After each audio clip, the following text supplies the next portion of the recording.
मेरे प्रिय छात्रों, मेरा नाम M.K. अंजनामूर्ति है। मैं पिछली कक्षा में कित्तूर चन्नम्मा, वीरांगना चन्नम्मा पाठ के बारे में आपको समझा रहा था।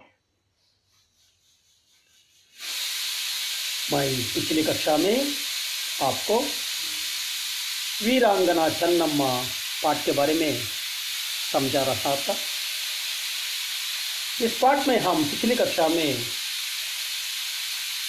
कित्तूर चन्नम्मा का जन्म कब हुआ, कहाँ हुआ, उनके माता पिता का नाम क्या है, बचपन में कित्तूर चन्नम्मा ने कौन कौन सी विद्याओं को सीखी और भाषाओं को सीखी, और कित्तूर राज्य किस जिले में है, कित्तूर राज्य का महत्व क्या है, वह कैसा था, आदि विषयों के बारे में हम जान कर चुके थे। छात्रों, आप सभी को मालूम है कि कित्तूर राज्य कर्नाटक राज्य के बेळगावी जिले में है। यह कित्तूर राज्य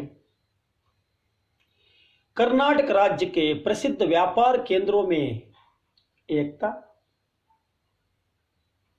यहां देश विदेश के लोग व्यापार करने के लिए आते थे। हीरे जवाहरतों को खरीदा करते थे। इस तरह कित्तूर राज्य एक समृद्ध संपत्ति भरित राज्य था। इस राज्य के राजा मल्लसर्ज था। वह प्रजा वत्सल राजा था। चन्नम्मा के माता पिता ने बड़े हौसले से चन्नम्मा का विवाह राजा मल्लसर्ज के साथ किया। रानी चन्नम्मा राजमहल में आकर कुछ दिन तक सुख से रहने लगी। उनकी कोख से एक पुत्र रत्न का जन्म हुआ। उसका नाम था शिव बसवराज। लेकिन बचपन में ही शिव बसवराज की मृत्यु हुई। राजा मल्लसर्ज को 2 पत्नियां थी।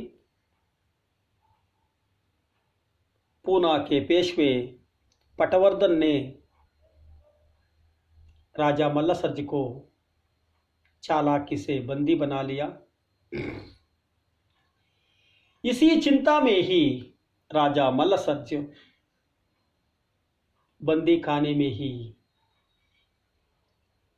मर गया।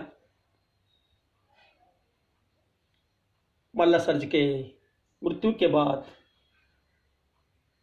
चन्नम्मा ने रुद्रम्मा के पुत्र शिवलिंग रुद्रसर्ज को गद्दी पर बिठाया। लेकिन शिवलिंग रुद्रसर्ज चन्नम्मा के सलाह को हवा में उड़ाकर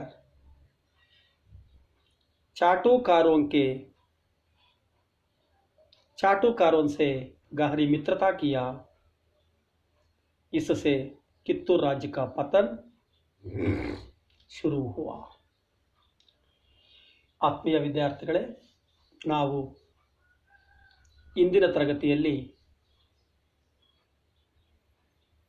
ವೀರಾಂಗನ ಚನ್ನಮ್ಮ ಪಾಠದ ಬಗ್ಗೆ ತಿಳ್ಕೊಂತಾ ಇದ್ವಿ. ಈ ಪಾಠದಲ್ಲಿ ನಾವು ಇಂದಿನ ತರಗತಿಯಲ್ಲಿ ರಾಣಿ ಚೆನ್ನಮ್ಮರವರ ಜನ್ಮ ಎಲ್ಲಾಯಿತು, ಯಾವಾಗಾಯಿತು, ಅವರ ತಂದೆ ತಾಯಿ ಯಾರು, ಬಾಲ್ಯದಲ್ಲಿ ಚೆನ್ನಮ್ಮರವರು ಯಾವ ಯಾವ ವಿದ್ಯೆಗಳನ್ನು ಕಲಿತರು, ಯಾವ ಯಾವ ಭಾಷೆಗಳನ್ನು ಕಲಿತರು,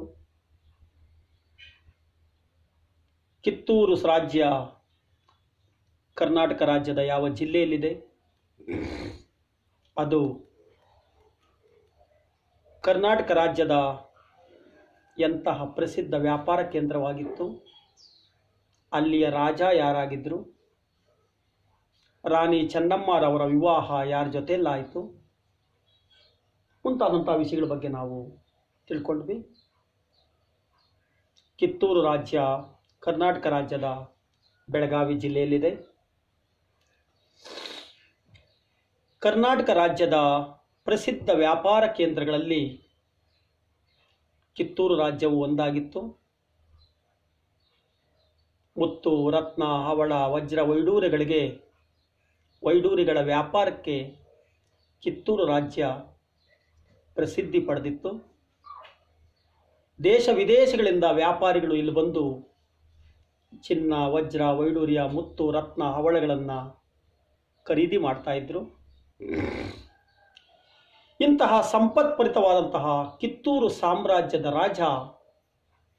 ರಾಜ ಮಲ್ಲಸರ್ಜನಾಗಿದ್ದ, ಪ್ರಜಾಪಾಲಕನಾಗಿದ್ದ, ಪ್ರಜೆಗಳ ಯೋಗಕ್ಷೇಮವೇ ತನ್ನ ಯೋಗಕ್ಷೇಮ ಅಂತ ತಿಳಿದಂತಹ ರಾಜ ಆಗಿದ್ದ. ಈ ರಾಜ ಮಲ್ಲಸರ್ಜನ ಜೊತೆಯಲ್ಲಿ ಕಿತ್ತೂರು ಚೆನ್ನಮ್ಮರವರ ವಿವಾಹ ನಡೆಯಿತು. ಹೀಗೆ ರಾಜ ಮಲ್ಲಸರ್ಜನನ್ನ ಮದುವೆಯಾದಂತಹ ಚೆನ್ನಮ್ಮರವರು ಅರಮನೆಯಲ್ಲಿ ಸ್ವಲ್ಪ ದಿನ ಸುಖವಾಗಿದ್ದರು. ಆಕೆಗೆ ಶಿವಬಸವರಾಜ್ ಎಂಬ ಮಗ ಹುಟ್ಟಿದ.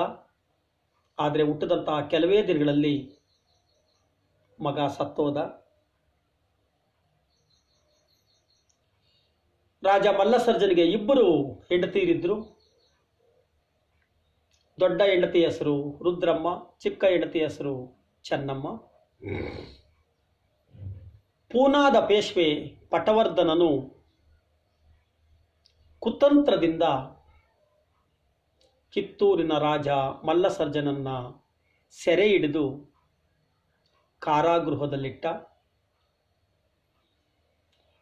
ಈ ಒಂದು ಚಿಂತೆಯಲ್ಲೇ ರಾಜ ಮಲ್ಲಸರ್ಜ ಕಾರಾಗೃಹದಲ್ಲಿಯೇ ಸತ್ತೋದ. ಆಗ ಚೆನ್ನಮ್ಮ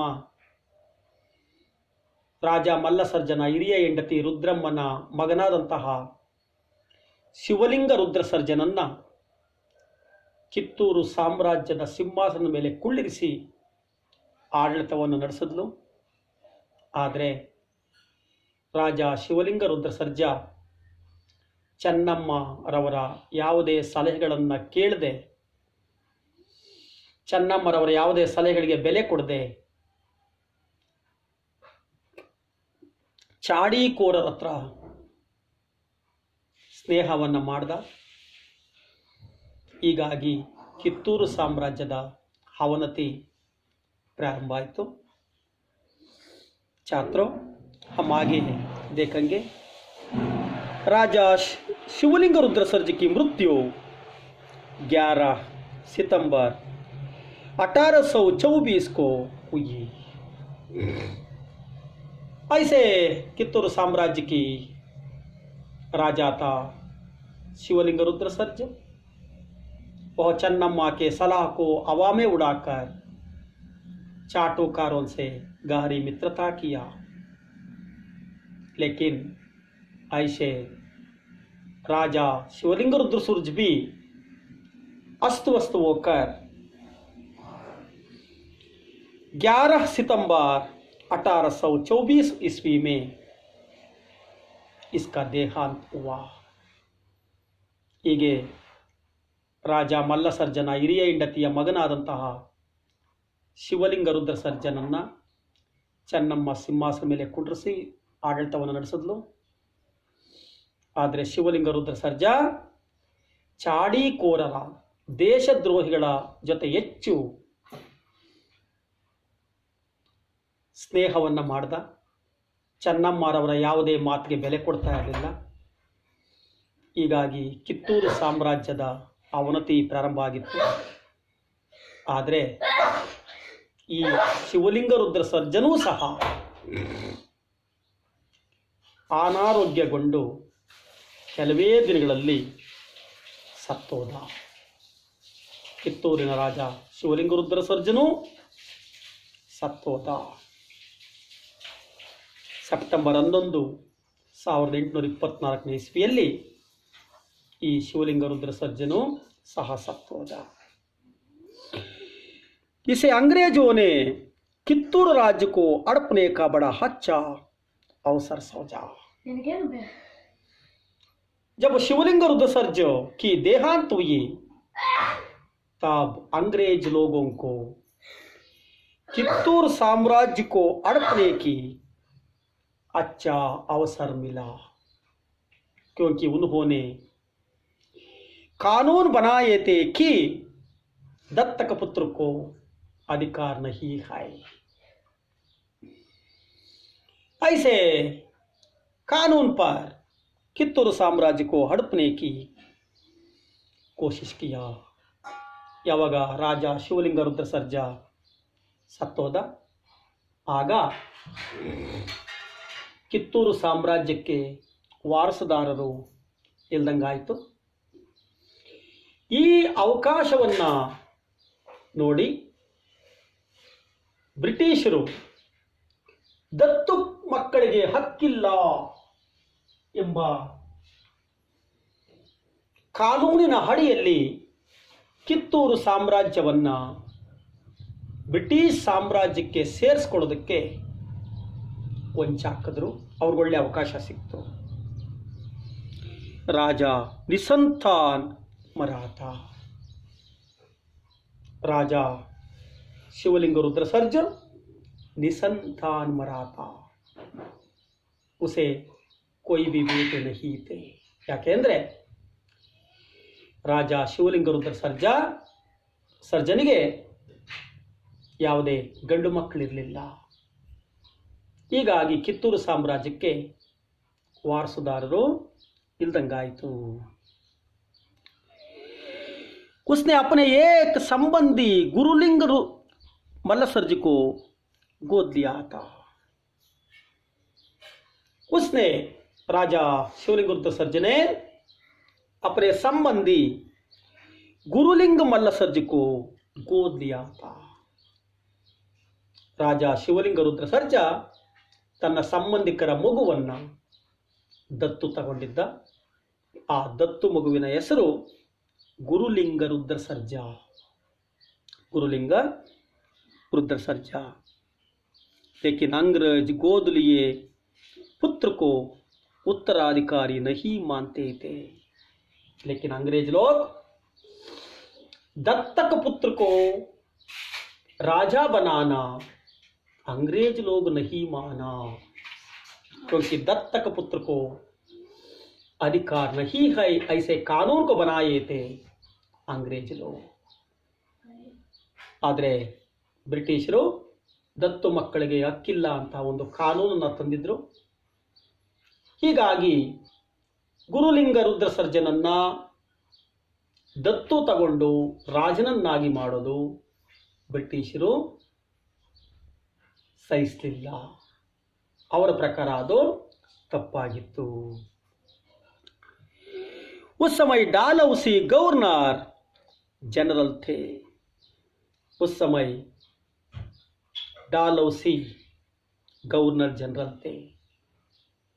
अंग्रेज साम्राज्य के गवर्नर जनरल थे डालहौसी। ಆವಾಗ ಯಾರು ಬ್ರಿಟಿಷ್ ಚಕ್ರಾಧಿಪತ್ಯದ ಗವರ್ನರ್ ಜನರಲ್ ಆಗಿದ್ರು ಅಂದ್ರೆ ಲಾರ್ಡ್ ಡಾಲಹೌಸಿ ಆಗಿದ್ದ। ಲಾರ್ಡ್ ಡಾಲಹೌಸಿ ಬ್ರಿಟಿಷ್ ಸಾಮ್ರಾಜ್ಯದ गवर्नर जनरल ಆಗಿದ್ದ। ऐसे अवसर पर रानी चन्नम्मा ने कित्तूर राज्य को संभालकर रक्षा करने की कसम खाई। ऐसे समय में कित्तूर चन्नम्मा ने कित्तूर साम्राज्य को रक्षणा करने की कसम खाई। अंತಹ ಸಮಯದಲ್ಲಿ ಬ್ರಿಟಿಷರು ಯಾವಾಗ ದತ್ತು ಮಕ್ಕಳಿಗೆ ಹಕ್ಕಿಲ್ಲ ಎಂಬ ಕಾನೂನಿನ ಅಡಿಯಲ್ಲಿ ಕಿತ್ತೂರು ಸಾಮ್ರಾಜ್ಯವನ್ನು ಬ್ರಿಟಿಷ್ ಸಾಮ್ರಾಜ್ಯಕ್ಕೆ ಸೇರಿಸ್ಕೋಬೇಕು ಅಂತ ವಂಚಾಗ್ತಾ ಇರಬೇಕಾದ್ರೆ ಅಂಥ ಸಮಯದಲ್ಲಿ ರಾಣಿ ಚೆನ್ನಮ್ಮರವರು ಕಿತ್ತೂರು ಸಾಮ್ರಾಜ್ಯವನ್ನು ರಕ್ಷಣೆ ಮಾಡುವಂತಹ ಒಂದು ಪ್ರತಿಜ್ಞೆಯನ್ನು ಮಾಡಿದ್ರು. ಆ ಜವಾಬ್ದಾರಿಯನ್ನು ರಾಣಿ ಚೆನ್ನಮ್ಮರವರು ವಹಿಸ್ಕೊಂಡ್ರು. छात्रों, आगे क्या होता है बाकी विचार हम नेक्स्ट क्लास में जान करेंगे. आपको धन्यवाद.